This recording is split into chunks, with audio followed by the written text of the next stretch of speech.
Bonjour à tous, ici Ruhi Chenet. À quel point pouvons-nous zoomer sur un objet et quels détails cela nous révèle-t-il ?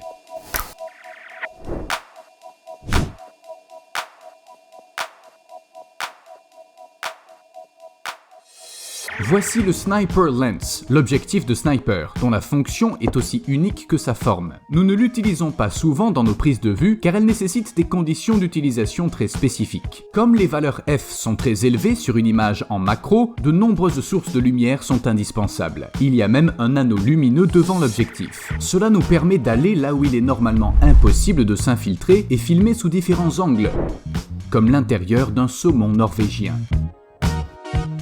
Ou un pantalon et sa poche arrière, dans laquelle on peut voir des grains de sable. Un pull. Des cartes à jouer. Ou un aspirateur qui n'a pas été nettoyé depuis longtemps. Aujourd'hui, nous n'utiliserons pas seulement cet objectif puisque nous avons un autre objectif ultra macro qui nous permet de regarder d'encore plus près, ainsi qu'une caméra microscope qui grossit les objets 1000 fois. Que le spectacle commence. Ce papier me semble jaune dans cette pièce, mais il ne l'est pas pour vous. L'écran sur lequel vous regardez cette vidéo ne peut afficher que des lumières rouges, bleues et vertes, mais pas de lumière jaune. Il n'existe aucun moyen de produire le spectre de couleur jaune sur les écrans. Tandis que je vois une vraie lumière jaune dans cette pièce, vous en voyez une fausse. Comme la longueur d'onde de la lumière jaune se situe quelque part entre le rouge et le vert, il suffit que votre ordinateur ou votre téléphone portable envoie un peu de lumière rouge et un peu de lumière verte à l'écran. En s'approchant jusqu'à 1/180e de mètre de l'écran, la lumière jaune ressemble à ceci. Mais si vous regardez l'écran en plissant suffisamment les yeux, ou si j'augmente un peu le flou, je peux à nouveau tromper votre rétine et vous verrez du jaune. Comme nos yeux ne sont pas en mesure de percevoir suffisamment de détails, les petits pixels rouges et verts apparaissent jaunes. Je vous l'apprends peut-être, pour des raisons de sécurité, les billets de banque contiennent du fer. Avec ce mixeur, nous allons essayer d'extraire le fer de l'intérieur d'un billet.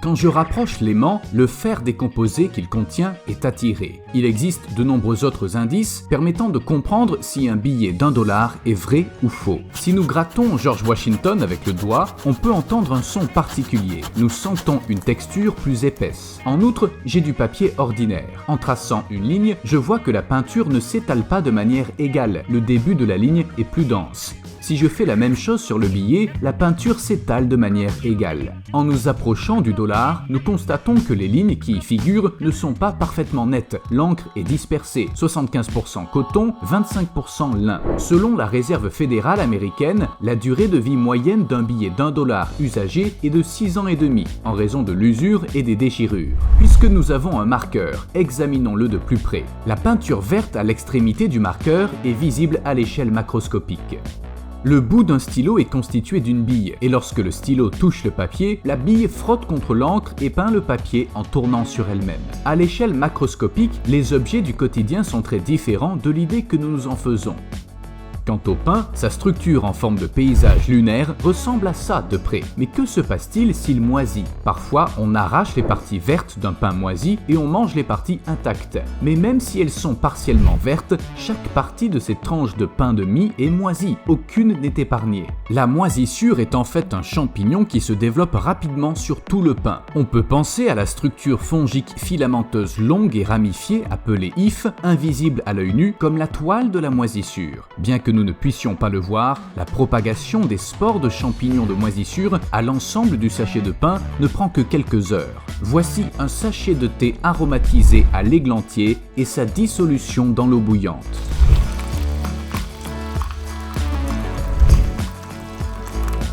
Voici une fraise. Les dizaines de points jaunes qui la recouvrent sont ses graines et elles donneront vie à de nouvelles cultures en germant. Une toile d'araignée fraîchement tissée. Et voici un Blaps letifera aux griffes acérées collé aux toiles collantes, plus généralement appelé scarabée noir. Il commence à bouger quand on le sort de la toile. Mais comme il aime les endroits sombres, les lumières de studio lui déplaisent fortement. Et voici une coccinelle. La plupart des gens ne savent probablement pas à quoi ressemblent les ailes cachées de ces insectes sous leur coquille brillante. Une guêpe sans vie. Si elle était en vie, on entendrait ses 230 battements d'ailes par seconde.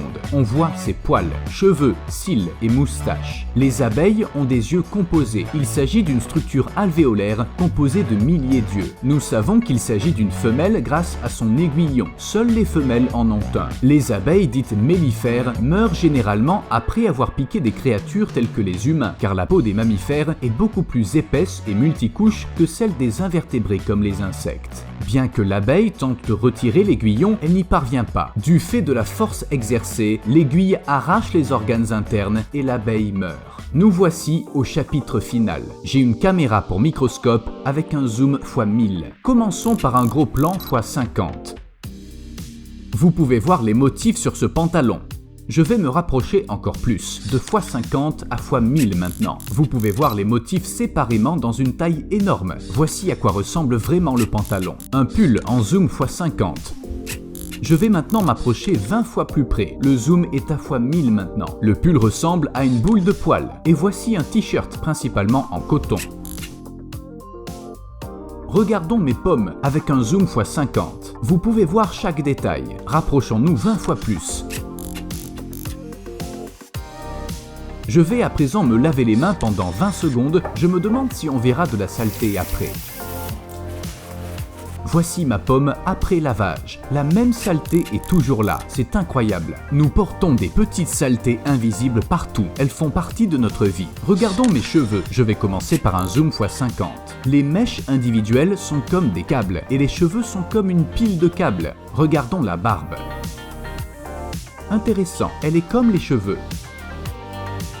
N'attendons pas une semaine, regardons une barbe de 3 jours.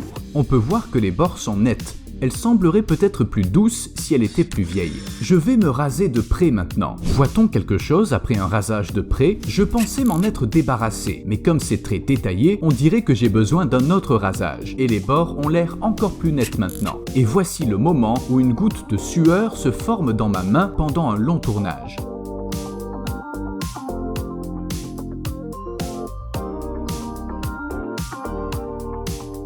Beaucoup craignent les aiguilles et les seringues. Voici le moment où une seringue entre dans mon corps.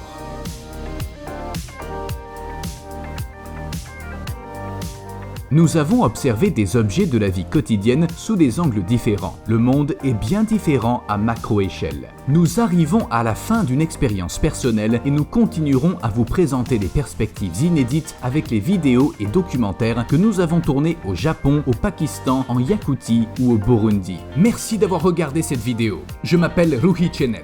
Je suis un documentariste indépendant et je vais continuer à voyager dans le monde entier avec mon équipe pour en rapporter des images et des informations inédites.